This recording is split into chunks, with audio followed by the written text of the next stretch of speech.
Queridos irmãos, muito boa noite a todos. Olha, esse boa noite é o teste do pessoal para ver se estão motivados, se estão com calor, se estão cansados do final de semana, né? Tá rindo, né, seu Fernando? Boa noite, pessoal. Agora sim. Não tem ninguém cansado, nem com calor, nem nada.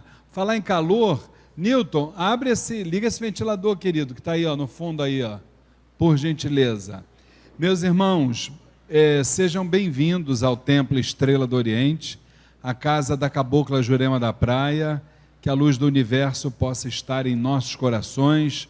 Sejam bem-vindos não só aqueles que estão presencialmente aqui no Templo Estrela do Oriente, Rua Goiás, 548, Piedade, Rio de Janeiro, como também os irmãos que nos assistem através da fanpage facebook.com/Templo Estrela do Oriente. Todas as segundas-feiras, de 19 horas e 15 minutos às 19h45, eu, Luiz Fernando, sou um dos dirigentes aqui da casa, estamos juntos aqui nesse quadro chamado Umbanda em Debate, quando a gente tem a oportunidade de trocar conhecimentos, de trocar sentimentos, não é verdade? E a partir daí todo mundo crescer espiritualmente, né? Que é a nossa grande meta, né, gente? Então, eu peço a vocês que, se tiverem dúvidas sobre o espiritualismo em geral, sobre a Umbanda em particular, é só levantarem a mão. O nosso irmãozinho que está ali atrás, o Felipe, ele mais parece um espírito do bem encarnado ali, mas não é não, viu, gente? Ele está o espírito do bem encarnado, ele parece um desencarnado, mas não, ele ainda está encarnado aqui, e estará durante muitos anos, né, Felipe? Se Deus quiser. Isso aí, é só levantar o braço que ele leva o microfone aí para vocês, tá? Vocês fazerem as perguntas. Alguém com dúvidas, alguém que queira começar? Ali a nossa irmã? Não? Quem é que começa hoje, ou eu já começo direto nas perguntas que nos fizeram aqui? Vamos esperar o pessoal perder a vergonha, hein, gente? Aqui não é lugar de vergonha, hein? Tá? Temos que... olha lá, ó. Temos que ser sem vergonha. Boa noite, minha irmã. Oi, boa noite. Como é seu nome? Michele. Diga, Michele. Na semana passada, você falou sobre o Exu Mestre, não é isso? Exu Mestre? Não foi? Lá na parte da criação... Tá. Eu falei Exu da criação. Falei sobre Exu da criação. Isso. E sobre o Exu da regeneração. Isso. Uhum. E aí uma pergunta minha, uma pessoa pode ser, tipo, filha de, um exemplo, Oxum e Exu? Exu pode ser pai também, como os outros orixás são? Vamos lá. Na Umbanda que nós praticamos, eu só posso falar sobre as questões doutrinárias da Umbanda praticada aqui dentro, tá legal? Na Umbanda que praticamos, nós só somos filhos de orixás. Nós não temos como ser filhos de falange, embora, porém, contudo, todavia, eu me considere um filho de seu Tranca-Rua das Almas, mas nós, doutrinariamente falando, nós não podemos ser filhos de orixás, de falanges, tá? E isso acontece, obviamente, porque os orixás já nos acompanham como pais de coroa desde as nossas primeiras encarnações. E isso vai se perpetuando por todas as nossas reencarnações. Assim como também os nossos guias, os nossos protetores, as nossas entidades desenvolvedoras. Nós entendemos também, dentro da nossa visão doutrinária, que nós continuamos a ter os mesmos guias, os mesmos protetores, as mesmas entidades desenvolvedoras, os mesmos mentores espirituais. Essas entidades não mudam. A gente troca a nossa roupagem física, mas nós continuamos, a nossa vida espiritual, ela continua. Então não teria sentido nós mudarmos o nosso orixá, entendeu? Então, quando eu falei na segunda-feira passada sobre Exu da criação, na realidade, eu estava me referindo ao Exu que é cultuado nas tradições mais africanas, nos candomblés, nas umbandas mais africanistas, entendeu? Então, ali se cultua ainda o Exu Orixá. Na umbanda que nós praticamos aqui, nós cultuamos o Exu da regeneração, o Exu da transformação, que é o Exu Tranca-Ruas, Marabô, Tiriri, a Pombagira Maria Padilha, Cigana. Então é essa falange que nós cultuamos. Cultuamos como falange e não como orixá. Tá bom assim? Espero ter sido claro na minha resposta para vocês. Se tiver mais dúvidas, é só perguntar. Quem tem mais dúvidas, é só levantar o braço. Ali a nossa irmã, Maria José. Fala, Zezé, boa noite. Oi, boa noite, tudo bem? Tudo bem? Deixa eu perguntar uma coisa. Nós temos pais e mães espirituais só enquanto encarnados?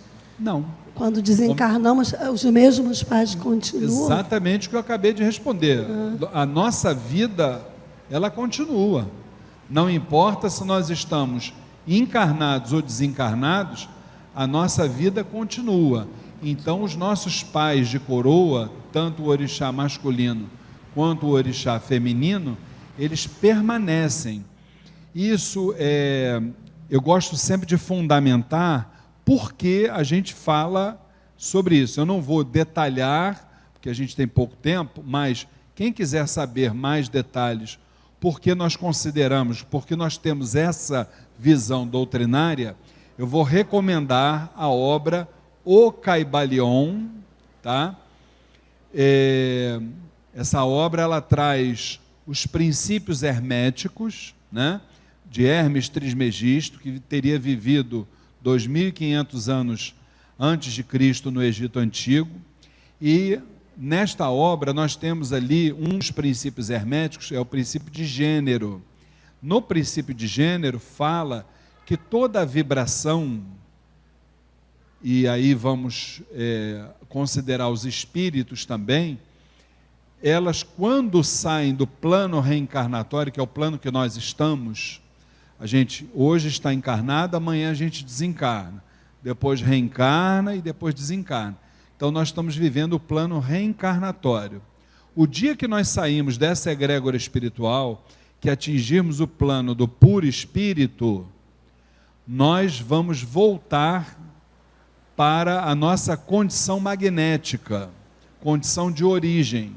Se nós voltamos à nossa condição de origem, não teria sentido nós mudarmos durante as encarnações os nossos pais de coroa, como eu acabei de dizer para a irmã lá atrás, também os nossos guias, as nossas entidades desenvolvedoras, os nossos protetores, nada muda. Toda a nossa hierarquia constituída, o que quer dizer hierarquia constituída? São desde os nossos orixás, todos os espíritos que nos acompanham, todas as vibrações que nos acompanham, melhor dizendo, que o orixá não é espírito, né? Todas as vibrações que nos acompanham, elas nos acompanham desde a cosmogênese divina. E isso permanecerá até o dia que retornarmos definitivamente para a casa do Pai. O nome da obra é O Caibalion. Você é aluna da 21ª turma do curso Umbanda Sem Fronteiras, eu falei sobre esse livro na nossa primeira aula, você pode não estar recordada. O Caibalion, O Caibalion, com C, tá bom? Perguntas, meus irmãos. Se não tiverem, vamos para a primeira pergunta dos irmãos que nos assistem através da fanpage facebook.com/Templo Estrela do Oriente. Antes da primeira pergunta, lembrando, estão me trazendo aqui a informação do informativo Folha da Jurema. Não esqueçam de acessar, meus irmãos, que é o informativo aqui do Templo Estrela do Oriente, onde nós também temos lá tudo sobre espiritualismo em geral, umbanda, serviços de utilidade pública. Não esqueçam de acessar o informativo Folha da Jurema, tenho certeza que vocês vão gostar.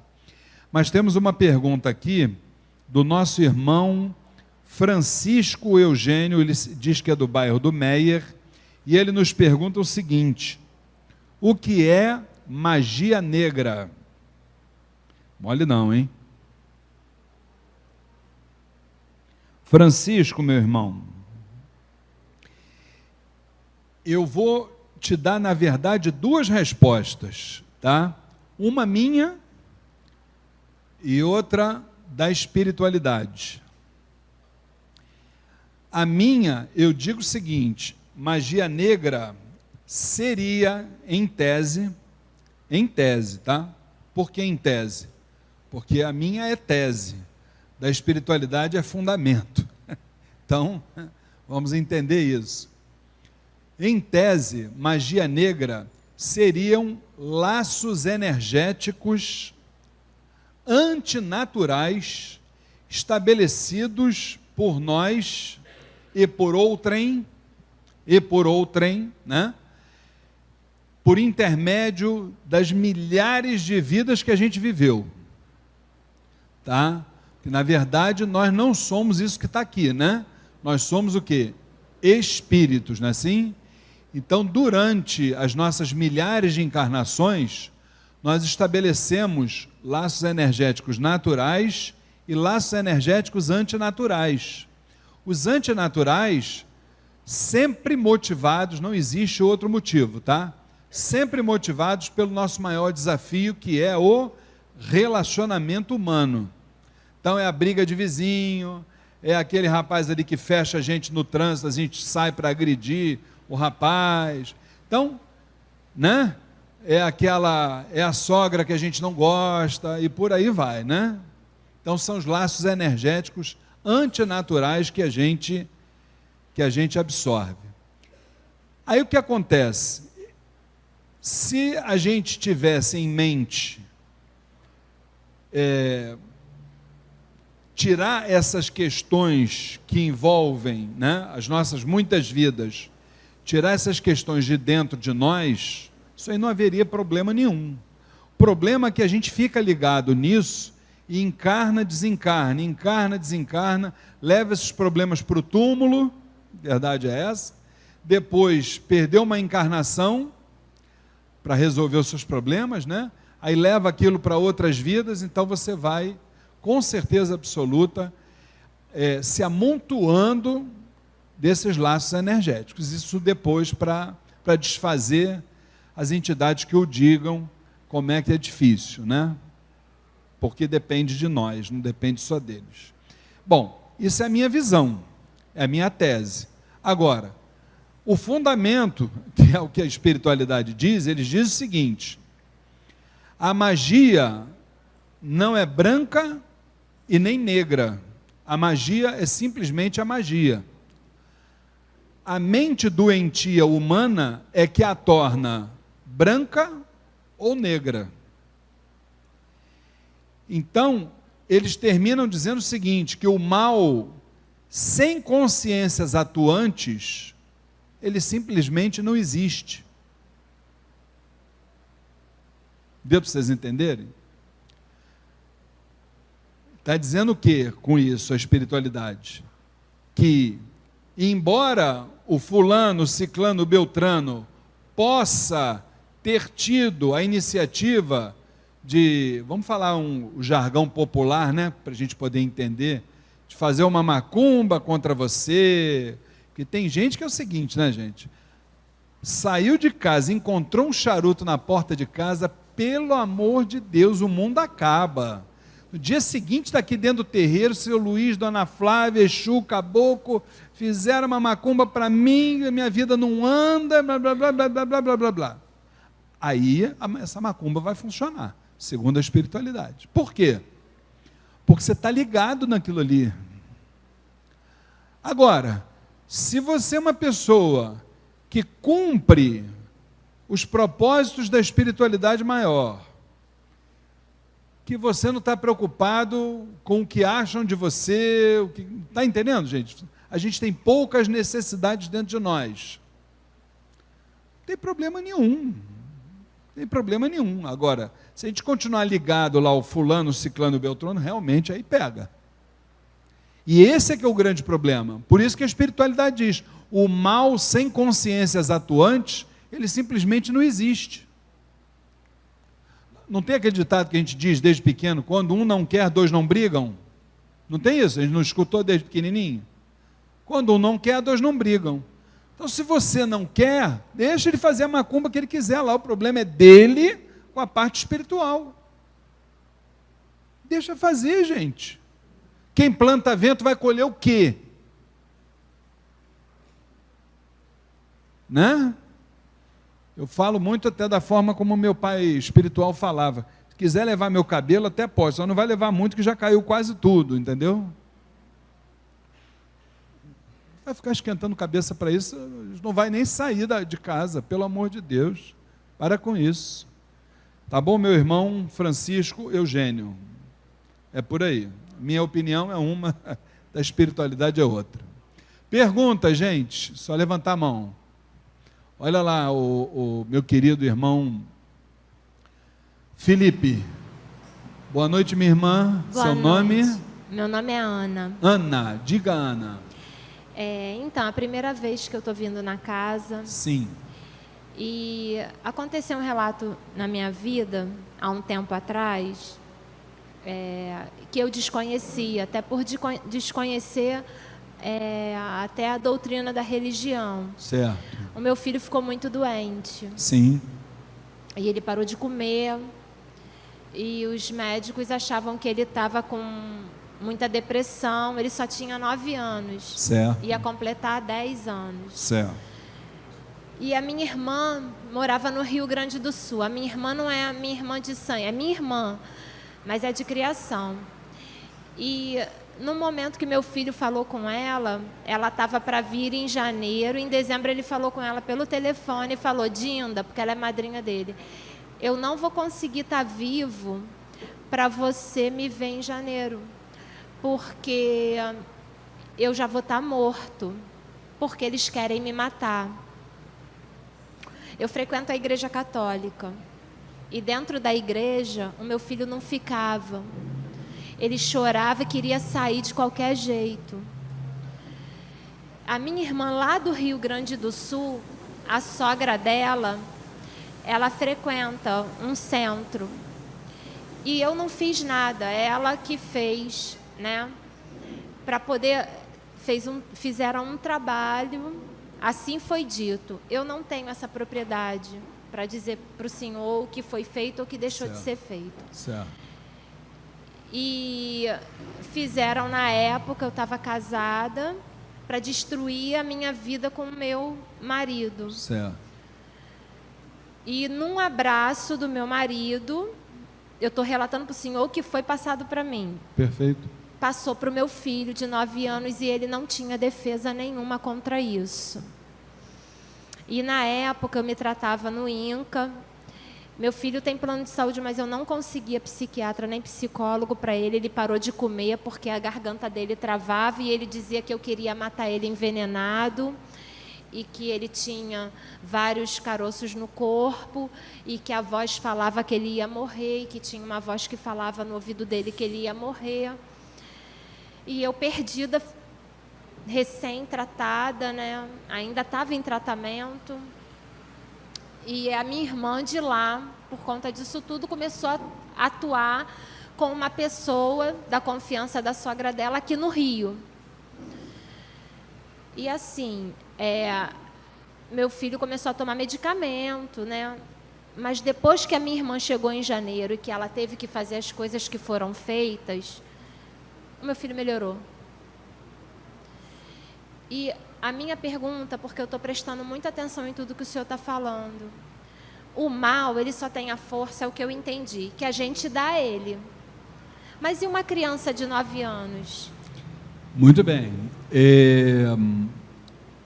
Quem é daqui aluno do curso Umbanda Sem Fronteiras pode, inclusive, que que já passou por essa fase, né, do curso, sabe que no módulo 9 nós falamos sobre processos obsessivos. Um dos processos obsessivos, ele tem a propriedade de atingir as pessoas, quando tenta atingir, por exemplo, você ou seu esposo, e não consegue por alguma razão, vamos dizer assim, essa vibração, ela pode atingir, estou colocando no condicional, tá? Eu vou explicar por que eu estou colocando no condicional. Ela pode atingir realmente um filho, né? Ou uma pessoa idosa, uma pessoa que esteja, na verdade, vulnerável, tá? Isso pode realmente acontecer, tá? Veja bem, minha irmã, é difícil falar de um caso distante, longe, se foi feito ou se não foi feito nesta encarnação do seu filho alguma coisa para ele e que era direcionado a você, seu esposo, papapá. Eu não vou entrar nesse mérito. O que eu posso te afiançar é o seguinte: a espiritualidade nos diz que não há nenhum ser vivente, seja ele qual for, ser humano ou não, encarnado ou não, que não esteja inserido dentro da lei. Que lei é essa? A lei do amor. Que quando a gente fala de lei, a primeira coisa que a gente pensa como ser humano é lei punitiva, né? Só que na parte espiritual é o contrário, não existe punição. O que existe é a reeducação espiritual, tá? E essa reeducação espiritual, ela com certeza absoluta será exercida em alguém encarnado ou desencarnado, até que esse alguém aprenda a lição definitivamente. Isso aí é estar entre a misericórdia divina, que é o que existe toda vez que chega uma criança nesse planeta Terra, é sinal de que a espiritualidade está demonstrando a misericórdia divina para conosco. Dizendo, a humanidade ainda tem escapatória, está vindo mais um ser humano para aqui. Mas, por outro lado, também existe o outro lado da moeda, que é a justiça divina. Quando alguém está querendo desestabilizar os sistemas determinados pela espiritualidade, falando até num jargão popular e cômico, o nosso BOP espiritual, o Batalhão de Operações Especiais Espiritual, que nós conhecemos aqui como Exus e Pombagiras, eles tratam de equacionar a coisa ao ponto de neutralizar estas forças, entre aspas, do mal. Eles têm poder para isso. Então, o que a espiritualidade nos diz? Qualquer um que esteja inserido no plano superior ou no plano inferior, deve, primeiro,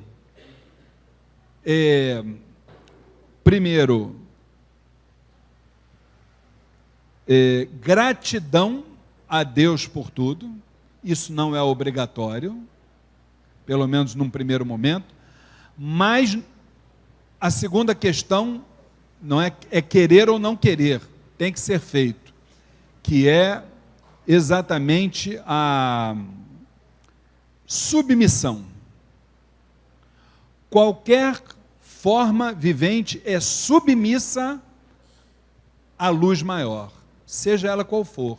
O grande problema, minha irmã, é que nós, seres humanos, temos vamos dizer assim, uma mania, por assim dizer, né, de ser muito imediatista. A gente quer que os problemas, claro que o seu caso, seu filho, quer que seu filho fique bom o mais rápido possível, eu não tenho dúvida disso, mas eu não posso falar só sobre o seu caso, eu tenho que falar de uma forma geral, né? Nós queremos que os nossos problemas sejam resolvidos assim, ó. E não pode ser assim, muitas vezes. Não pode. Porque não existe a razão que não pode não existe consequência, e já entrando no caso do seu filho, não existe consequência sem uma causa primária. Você sabe quem é o seu filho, mas nesta existência. Você não sabe quem é o seu filho ou quem foi seu filho em outras existências. Eu estou, obviamente, exemplificando, né? Então,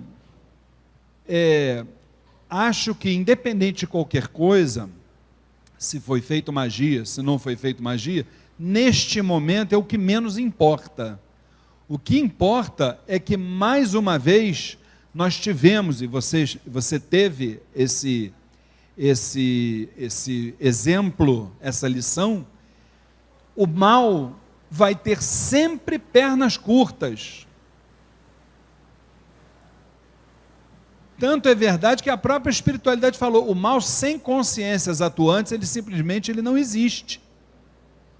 Então o que eles estão dizendo? Eles estão transferindo para nós a possibilidade de existir ou não o mal. No puro espírito isso não existe. Então o que a gente tem que fazer? A gente tem que proceder direito, a gente tem que ser do bem, não é ter, é ser, que é diferente, e continuar caminhando, confiando em Deus, gente. Mas o problema é nosso, que a gente quer as coisas assim, ó. Aí não rola. Vai acontecer na hora que tem que acontecer. Que nós temos que passar por tudo isso. Nós estamos nesse plano de provas e plano de expiações. Tá bom, minha irmã? Vamos em frente. A nossa irmã Luísa de Realengo. Luísa fala aqui, qual a importância da meditação na nossa vida?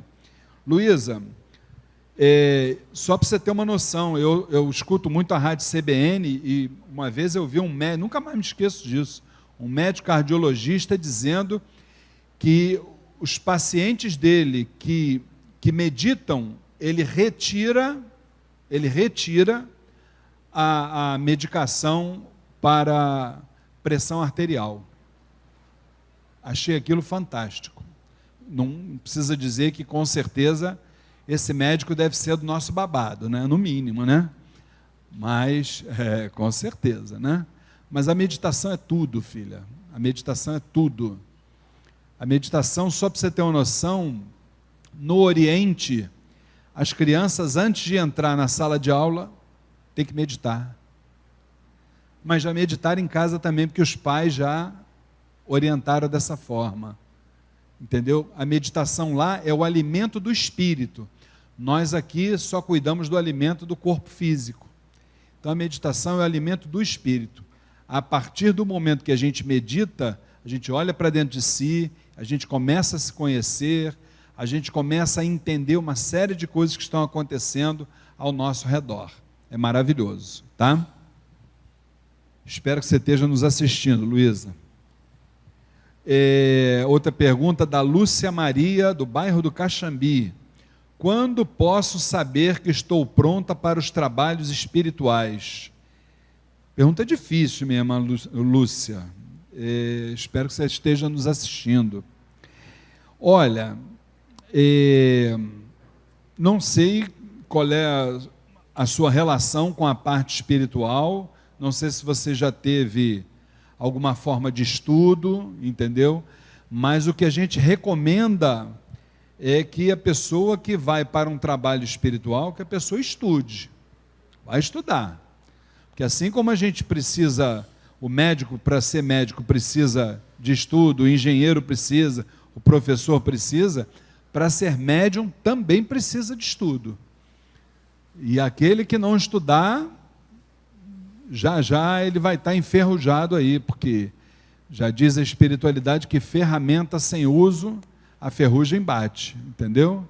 Então fica aí a dica para você, inclusive, você deve estar nos assistindo, nós temos aqui o curso Umbanda Sem Fronteiras, é uma das ferramentas, temos aqui várias palestras, temos seminários, próximo dia 13 de abril, nós teremos um seminário de dia inteiro aqui na nossa casa, aqueles que quiserem assistir, não só à distância, como presencialmente, estão convidados, e acho que, olhando por esse lado, quando você estiver estudando, acho que você já vai estar pronta para assumir alguma função dentro da espiritualidade, tá?